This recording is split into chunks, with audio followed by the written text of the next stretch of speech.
Si Liana ay 25 years old, kilala sa opisina bilang tahimik at masipag na admin staff. Lumaki siyang sunod-sunuran sa magulang. Walang rebelde, walang boyfriend, at lalong walang karanasan sa mga bagay na madalas ikinukwento ng iba. Madalas niyang marinig na, bakit hanggang ngayon single ka pa rin? Maganda siya, sabi ng karamihan. Pero sa loob-loob niya, parang may kulang. Parang may mundong hindi pa niya nararanasan. 2 taon na siya sa kumpanyang pinapasukan sa Bulacan nang dumating ang anak ng may-ari, si Rafael, 35 years old, matangkad, maayos manamit at may presensyang madaling mapansin. Hindi katakatakang maraming empleyado ang palihim na nagpapapansin sa kanya. Hindi inaasahan ni Liana na mapapansin siya nito. Isang tanghali, nagkasabay sila sa isang maliit na restaurant malapit sa opisina. Sa admin ka diba? Tanong ni Rafael habang hawak ang tray. Nagulat si Liana. Opo sir, ngumiti ito. Pwede bang makiupo? Puno yata lahat. Sige po, sagot niya, bahagyang kinakabahan. Habang hinihintay ang pagkain, nauwi sa kwentuhan ang tahimik na sandali. Trabaho, traffic, simpleng biro, hanggang sa mapansin ni Liana na magaan pala kausap si Rafael. Libre ko na, sabi nito bigla. Delayed daw sahod nyo ngayon ah. Napatawa si Liana. Hindi na po ako tatanggi diyan. Simula noon, naging madalas ang sabay nilang pagkain. Minsan sa karinderya, minsan sa mas tahimik na restaurant. Unti-unti, napapansin ng iba ang closeness nila. Hindi ka ba naiilang? Tanong ni Liana isang gabi habang nasa kotse sila. Boss pa rin kita eh. Matagal na kitang kilala. Sagot ni Rafael. Ngayon ka pa nahiya. Sa isang Korean restaurant, habang naghahati sila sa isang plato, bigla siyang tinanong nito. Wala ka talagang boyfriend? Umiling si Liana. Simula pa lang. Tahimik sandali si Rafael, saka nagsalita. Hindi lahat ng tao pare-pareho ang takbo ng oras. Mula roon, lalong lumalim ang ugnayan nila. Mas personal ang usapan. Mas mahaba ang tinginan. Mas mabigat ang katahimikan sa pagitan ng mga salita. Isang gabi, pauwi na sila. Mabagal ang takbo ng kotse, hanggang sa huminto sila sa gilid ng kalsada. Madilim ang paligid. Iilan na lang ang sasakyang dumaraan. Tahimik silang dalawa. Ramdam ang tensyon sa hangin. Parang may hangganang matagal nang papalapit. Doon nagsimula ang lahat. Alam mo bang gusto kita? Tanong ni Rafael. Pasag ang katahimikan habang nakahinto ang sasakyan. Napatingin si Liana sa kanya. Unang beses may nagsabi noon ng diretsahan. Sandali siyang nag-isip, parang hinahanap ang tamang salita. Salamat ha, sagot niya, may halong kaba. Napangiti si Rafael, sa kabahagyang natawa. Iyon lang? Ibig sabihin ba, wala akong pag-asa? Hindi naman, mabilis na sagot ni Liana. Gusto rin kita, kaso, boss kasi kita eh. Hindi na siya sinagot ni Rafael. Sa halip, lumapit ito. Isang desisyong tuluyang nagpawala sa mga tanong sa isip ni Liana. Hindi na niya napigilan ang sarili. Hinayaan niyang dalhin siya ng sandali. Maya-maya, marahan ang tanong ni Rafael. May lugar akong alam. Sasama ka ba? Alam ni Liana na dapat siyang mag-isip. Pero nanaig ang damdaming matagal na niyang kinikimkim. Tumango siya. Sa hotel, si Rafael ang nag-aasikaso ng lahat. Tahimik muna silang naupo. Nagbahagi ng alak. Nagkwentuhan. Parang sinasadyang pahabain ng oras bago tuluyang bumigay sa emosyon. Kung ayaw mo, pwede pa tayong umatras. Sabi ni Rafael. Seryoso ang tinig. Hindi, sagot ni Liana. Gusto kong subukan. Ang sumunod na oras ay puno ng bago at nakakalitong pakiramdam para kay Liana. Takot, kaba, at pananabik na sabay-sabay niyang nararamdaman. Hinayaan niyang manguna si Rafael habang unti-unti niyang inuunawa ang mundong dati pinapanood lang niya mula sa malayo. Matapos ang lahat, magkatabi silang nakahiga. Parehong tahimik, parehong pagod. Okay ka lang ba? Tanong ni Rafael. Napangiti si Liana. Ngayon ko lang naintindihan kung bakit may mga taong nagiging baliw sa ganito. Parang lalo pang ngumiti si Rafael sa sagot na iyon. Hindi nagtagal, Kumalat sa opisina ang tungkol sa kanila. Sa huli, naging opisyal ang relasyon. Halos gabi-gabi. Bago umuwi, dumaraan sila sa parehong lugar. Parang naging bahagi na ang buhay nila. Nagbago lang ang lahat ng kailangan munang umalis ni Rafael ng bansa. Business trip sa Thailand. 1 buwan ang itatagal. Babalik agad ako ha. Pangako ni Rafael sa tawag. At totoo naman, araw-araw silang magkausap. Hanggang sa unti-unting nabawasan ng oras at nabawasan ng lambing. Sa panahong iyon, may bagong taong pumasok sa buhay ni Liana. Si Louie, isang delivery driver na madalas niyang makakwentuhan. Nagsimula sa biruan hanggang sa naging komportable ang presensya nito. Isang hapon, nagyaya si Louie. Birthday ni Mama, simple lang, punta ka ha. Nag-isip sandali si Liana. Sige. Nang makauwi si Rafael sa Pilipinas, mas lalo itong naging abala. Minsan sa 1 linggo na lang sila nagkikita. Kung minsan, wala pa. Isang gabi, nakatayo si Liana sa harap ng isang bahay na hindi niya kabisado. May ilaw, may mahinang ingay ng tawanan sa loob. Ngumiti si Louie at binuksan ang pinto. Pasok ka. Simple lang ang handaan. Kaunti lang ang bisita. At doon, muli na namang may nagsisimulang desisyong hindi pa handang pangalanan ni Liana. Hindi alam ni Rafael na naroon si Liana sa bahay na iyon. At sa isip ni Liana, wala rin namang obligasyon na ipaalam. Wala namang masama. O iyon ang pilit niyang pinapaniwalaan sa sarili. Nagsimula ang gabi sa simpleng kwentuhan. Tawanan, konting asaran, sabay-sabay na pagkain, hanggang sa may naglabas ang alak at unti-unting nag-iba ang timpla ng usapan. Habang tinatamaan si Liana, mas napapansin niyang napapalapit siya kay Louie. Mas madalas ang hawak sa braso. Mas maiksi ang distansya sa pagitan nila. May tsura ito. At higit sa lahat, may paraan ng pag-aalaga na tahimik pero ramdam. Enough na, sabi ni Louie. Marahang kinukuha ang baso sa kamay niya. Ihatid na kita mamaya. Konti pa, reklamo ni Liana. Pilit na inaabot ulit ang inumin. Okay lang ako. Pero makalipas ang ilang sandali, hindi na siya makalakad ng diretsyo. Napubuntong hininga si Louie at inalalayan siya. Dito ka na muna, sabi nito. Magpahinga ka. Sa kwarto siya pinatuloy. Tahimik ang paligid. At sa katahimikang iyon, may init na hindi niya maitanggi. Bago patuluyang makalayo si Louie, si Liana na ang unang lumapit. 1 kilos na hindi na nila binawi. Kinabukasan, nagising si Liana na walang bigat sa dibdib. Walang pagsisisi. Walang guilt. Isang bagay na ikinagulat niya mismo. Ilang araw ang lumipas. Love, sorry, sabi ni Rafael habang nagbibihis. May meeting ulit kami ni Papa. Nasa hotel sila noon. Unang pagkakataon na magkasama sila ng ganoon ulit matapos ang ilang linggong pagitan. Okay lang, sagot ni Liana. Pilit na kalmado. Naiintindihan ko. Bago umalis si Rafael, iniabot nito ang pera. Mag-shopping ka ha, bawi ako. Tinanggap yun ni Liana, pero alam niyang hindi iyon ang hinahanap niya.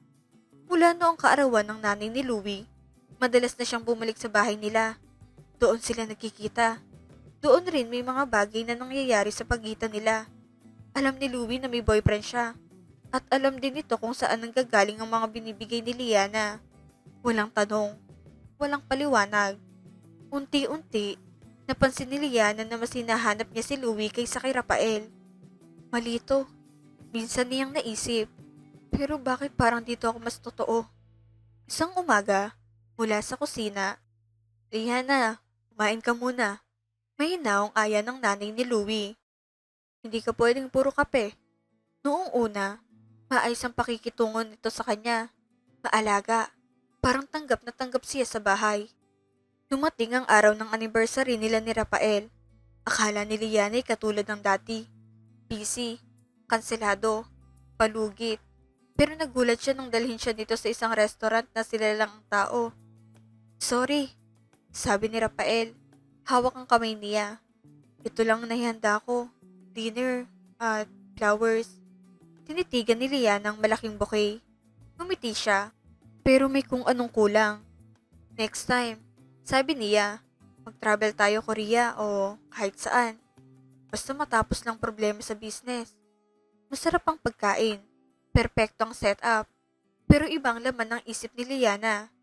Pagkatapos ng gabi, inihatid siya ni Rafael pa uwi. Di ka ba muna magstay?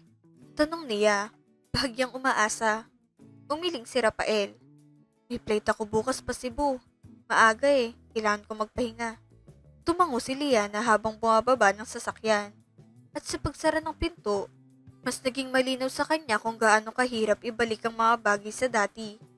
Pagkaalis ni Rafael, hindi na nagdalawang isip si Liana. Tinawagan niya si Louie at hiniling na sunduin siya. Hindi nagtanong lalaki. Dumating ito agad at dinala siya sa bahay nila. Sa loob ng silid na iyon, doon na ilabas si Liana ang lahat ng bigat at init ng damdaming matagal niyang kinikimkim. Halo ng pangungulila, galit at pagnanasa. Parang doon niya binuhos ang lahat ng hindi niya mailabas kay Rafael. Makalipas ang ilang sandali, naupo si Louie sa gilid ng bintana. Nagyoyosi. Tahimik ang paligid. Mabigat ang hangin. Alam mo, sabi ni Louie, hindi siya tinitignan. Bakit hindi mo nalang hiwalayan ng boyfriend mo? Sa akin ka na lang. Ngumisi siya ng bahagya. Ako pang nagmumukhang kabit. Mas ako ang pinipili mo Tahimik si Liana bago sumagot. Mahal ko pa rin si Rafael. Napatawa si Louie. Maikli, walang saya. Pareho lang naman kami ng edad. Pero ikaw ang pumipili. Akala ni Liana kaya niyang panindigan ang dalawang mundo. Pero dumating ang araw ng birthday niya. Araw na dapat ay masaya. Umasa siyang may sorpresa si Rafael. Tumawag nga ito at pinapapunta siya sa isang lugar. Excited siyang nagayos. Umaasang babawi ito. Pagdating niya sa restaurant, agad niyang nakita si Rafael. Tahimik itong nakaupo. Walang ngiti. Isang baso lang ng alak ang nasa mesa. Hindi mo ba ako babatiin? Tanong ni Liana. Pilit na masigla. Dahan-dahang tumingin si Rafael sa kanya. Malamig. Diretso. Happy birthday. May klinik ang sagot. Iniabot nito ang isang kahon. Napangiti si Liana. Umaasang iyon ang simula ng magandang gabi. Thank you, sabi niya habang binubuksan iyon. Ngunit agad na wala ang ngiti niya. Sa loob ay may litrato. Siya at si Louie. Mga sandaling akala niya ay lihim. Pagsundo, pagpunta sa bahay, mga oras na hindi niya inakalang may nakamasid. Inalam ko ang lahat tungkol sa kanya. Sabi ni Rafael, bahagyang tumawa. Food delivery driver? Umiling siya. Nakakatawa. Rafael, sorry. Nanginginig na sabi ni Liana. Inaabot ang kamay nito. Umiwas si Rafael. Huwag. Tumayo siya. Hindi ko ibababa ang sarili ko sa ganito. Plano na sanang biyahe natin sa US. Huminga siya ng malalim. Pero pinili mo yan. Kung may motor naman siya, mag-road trip na lang kayo. Iniwan niya si Liana sa mesa. Umiiyak. Hawak ang kahon na sumira sa lahat. Tinawagan ni Liana si Louie at sinabi ang buong nangyari. Hindi ito nagdalawang isip. Hayaan mo na siya, sabi ni Louie sa kabilang linya. Busy siya lagi. Wala siyang oras para sa'yo. Kaya hindi mo siya kailangan. Isang buwan lang lumipas at tuluyan ang lumipat si Liana sa bahay ni Louie. Doon sila nagsimulang magsama. At doon din nagsimula ang pagsisisi. Unti-unting naging tamad si Louie. Bihira nang pumasok sa trabaho. Nauubos ang ipon. Minsan, halos 100 na lang natitira sa kanila. Bukas na lang. Palaging sagot ni Louie kapag tinatanong ni Liana kung kailan siya kikilos. Mas masakit pa. Nagbago rin ang pakikitungo ng nanay ni Louie. Dati maalaga at mabait. Ngayon, puro parinig. Buti pa dati. Sabi nito minsan, hindi man lang siya tinitignan. May naiaabot ka. May mga araw na hindi man lang siya inaalok ng pagkain. Sa loob ng bahay na iyon, doon lubos na naintindihan ni Liana ang bigat ng mga desisyong ginawa niya at kung gaano kamahal ang kapalit ng mga piniling sandali ng sarap. Madalas nang magtalo sina Liana at Louie. Wala na siyang pakialam kung marinig sila ng buong bahay. Pagod na siyang magkunwari. Hanggang kailan ka ganyan? Sigaw ni Liana isang gabi. Wala kang trabaho. Wala ka pang plano. Sumabat ang ina ni Louie mula sa kusina. May halong panunuyam ang tinig. Bakit hindi ka bumalik sa mayaman mong ex sa pinagmamalaki mo dati? Parang sinampal si Liana ng realidad.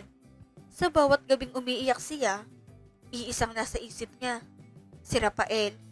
Noon, lahat binibigay nito. Seguridad, respeto, direksyon. Konting kakulangan lang sa oras, naghanap agad siya ng kapalit. Hanggang sa dumating ang puntong iniwan niya si Louie. Pero huli na, nalaman niyang buntis siya. Wala siyang ibang pagpipilian kundi bumalik. Isang kondisyon lang inilatag niya. Babalik ako, sabi niya kay Louie. Tuyo ang boses. Pero hindi na sa poder ng mama mo. Pumayag si Louie. Umalis sila, pero hindi gumaan ang buhay. Walang sapat na pera, walang pang check-up. Mas inuna ni Louie ang bisyo kaysa sa responsibilidad. Buntis si Liana, pero siya pang naghahanap ng trabaho. Isang araw, habang naglalakad siya sa mall, napatigil siya. Sa di kalayuan, nakita niya si Rafael, may kasamang babae. Puno ang mga kamay ng pinamili, maayos ang itsura, kalma, walang bakas ng bigat na pasan niya araw-araw. Doon niya tuluyang naintindihan ng lahat. Hindi siya naging kontento. Hindi niya inintindi ang sitwasyon noon. Hinayaan niyang manaig ang init ng damdamin kaysa sa tamang pag-iisip. Lumipas ang mga taon, kasal na siya kay Louie. May 2 na silang anak. Tahimik na lang mga gabi niya, pero puno ng mga tanong na wala ng sagot. Kung naging matino lang sana siya, kung pinili niya ang tama kaysa sa pansamantala, maaaring iba ang buhay niya ngayon. Kasama si Rafael. Maayos, mas panatag. Pero alam niyang hindi na mangyayari iyon. Hindi na siya tatanggapin ni Rafael. Dahil isa itong matino at may prinsipyo. At siya, minsang binali ang tiwalang iyon. Ngayon, nagtsatsaga siya. Nagpapakatatag para sa mga anak. Inaalagaan sila kahit pagod, kahit kulang.